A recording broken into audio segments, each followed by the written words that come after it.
I'm Dana Denha, and you're watching FYI. It's beginning to look a lot greener as the city of Ann Arbor strives for the latest in the realm of environmental technology during the Green Fair.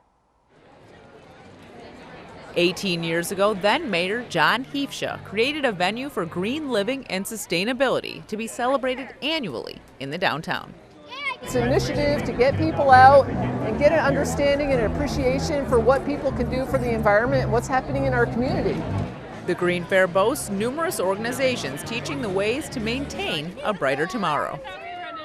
We're interested in the stewardship of the Great Lakes, and we're also interested in services such as marine transportation. So you see those freighters when you're out in the Great Lakes. Well, how do they know when they can go out? How do they know when conditions are safe? How do they know when there's going to be ice? The city's had a program of planting a lot of new trees, and those trees should be pruned every 2 to 3 years. So the citizen pruners are working on the ground using hand loppers, pole trimmers, small hand trimmers, and saws, and we take care of the small trees in town.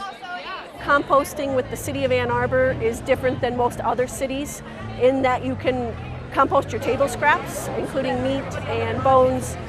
And it's also to talk about circular economy, which is the idea of not throwing things away, viewing waste as a resource.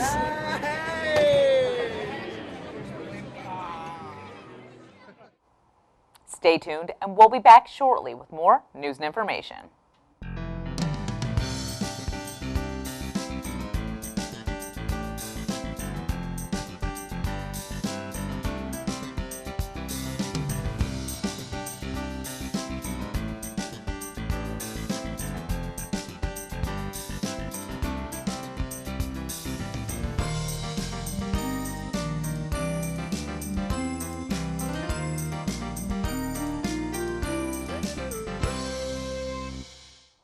The Ann Arbor Police and Fire Departments aim to create bonds as they host an annual event to get to know the people that make up the city. The Police and Fire Open House invites the public to learn about the services they provide to the community. We've had several of our fire trucks for display. Our CERT, our Community Emergency Response Team, has been teaching people how to use fire extinguishers. And we also have representatives from U of M Trauma Burn to talk about fire and burn prevention. It's important for people to understand what we do and why we do it and who does it, and our equipment needs and the different tools that we use. The day included demos and tips to keep your family safe. The smokehouse teaches the importance of smoke detectors, the importance of people needing to make sure they have working smoke detectors, along with the stay low and go. The K9 unit's important because it helps us if we have lost people. It helps us track bad guys. If they run into a neighborhood, we can use the dog to locate them. It can find narcotics. Normally when we interact with people, it's on their bad day. So this is great. We get to have a positive interaction with them. It's also wonderful that we're able to do this with the police department. We're very fortunate. We have a phenomenal, outstanding relationship between police and fire in this city. There are so many plant species available out there, but it benefits the ecosystem when we think about greenery native to our area. Learn more about native planting from the Natural Area Preservation in this month's City Roundup in 60.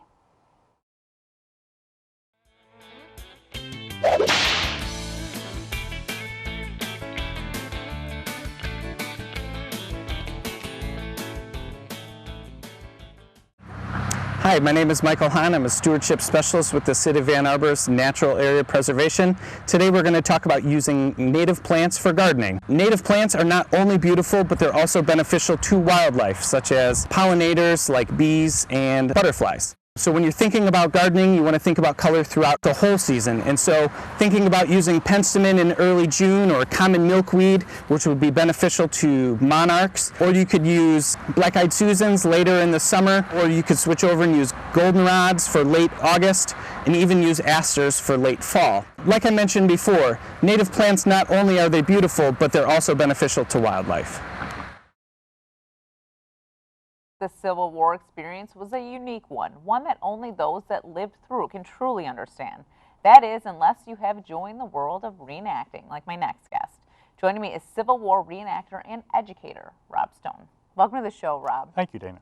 So why don't you first tell me about how you got into the reenacting game and kind of where you're at now because of it? In the early 90s, I was casting around for a hobby to try to relieve stress from work and so on. And somehow my wife ran across something about reenacting. And because I'd always been interested in history and particularly about Civil War history, like many people were then, I decided to check it out. I got involved with a reenacting club that actually acts like, or its inspiration is, a unit that was raised in Mason, Michigan in 1861. And so most of the people that belong to my club are from the Lansing area. And ours is a family-oriented group, so it's not just diehard people or people that don't give a darn about how realistic they are. And I've made a lot of friends, and it's been very interesting. Why don't you tell me a little bit about the character that you've created? Has this been the same character throughout your time reenacting, or has the character changed? Well, the person I portray in Near As I Remember is a generic federal infantryman. I happen to be a sergeant at this point in time, although I've been a private and a corporal too, but this is about as far as I'm going to go in the service. And I have, of course, all the equipment from a musket to my leathers, as well as my uniform and so on, to be able to wear and explain the utility of and so on. And then because of a lot of reading I've done, I am able to explain the nitty-gritty of, why did soldiers chew on coffee beans? They never hardly ever used a bayonet in bayonet charges like you see in a lot of pictures, but they would use them more as candle holders than anything else. So there are those dimensions of things that Walt Whitman once wrote that the real war would never get into the books. And so what I'm trying to do is use that as a jumping off point to educate people about the war. Why did they chew on coffee beans? Because, although they probably didn't know it at the time, because of the caffeine rush. Okay. Soldiers almost invariably had, federal soldiers anyway, had coffee beans issued to them, either green, and they have to roast them themselves, or pre-roasted. So yes, they would make liquid coffee like we do today, but when they were down on their rations or on a long march and needed a boost, they would throw some beans into their mouth and chew on them, and that kept them going. Sounds disgusting. It was, I believe. I've tried it, and it is disgusting. Well, you mentioned Near As I Remember. Can you explain what that is? Certainly. I am interested, and I always have been in the hobby, at doing more than just being a person who runs around on a fake battlefield shooting off my musket, as impressive as some people might find that. I really wanted to give 21st century people a sense of some of the dimensions of the life, not just of the Civil War soldier, but also on the home front, or what things like songs and poems and diaries, letters, all those things meant to kind of make a very well-rounded explanation of what was going on. So the different programs I have in Near As I Remember bring out those things. One of the things I enjoy most about it is I present in a first-person mode. The experience I described were pretty common to soldiers on both sides. There were very little differences whether you were a Yankee or a rebel. But it has enabled me to speak to people as if they are in a late 19th century audience. So I don't have to talk about cell phones or airplanes or the internet, things like that. And I have been gratified to find that people do accept me in that role. And that makes it easier and more interesting for me to be there. So you're doing these sort of educational things at like libraries, schools? Yes, I mean, could you pretty historical societies, practically any kind of group can benefit from the kind of things that I'm presenting. Partially because I'm somewhat of a ham, it tends to be very well received.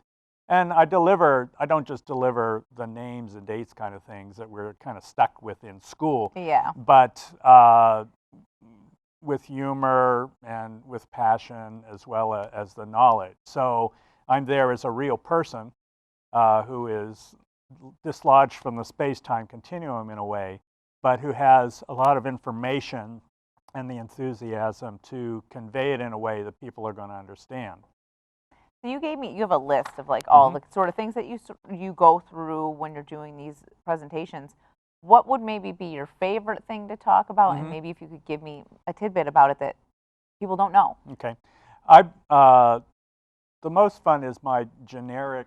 This is your typical Civil War soldier talk, and in that I come dressed as I am. Of course, I would be dressed as a soldier in any of the talks, but I have my musket, my canteen, my leather goods, all those kind of things.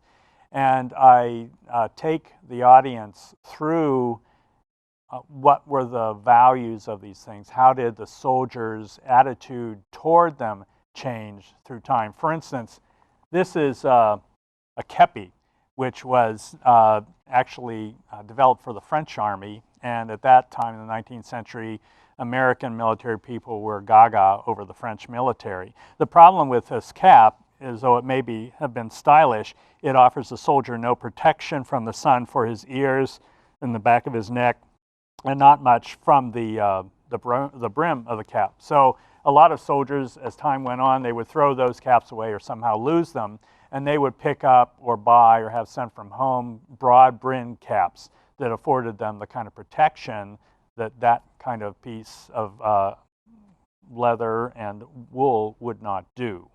So that's a fun thing to bring out. And then, as I say, the use or non-use of bayonets is usually a revelation to people who think we charged around with bayonets. Yeah. And that happened very rarely.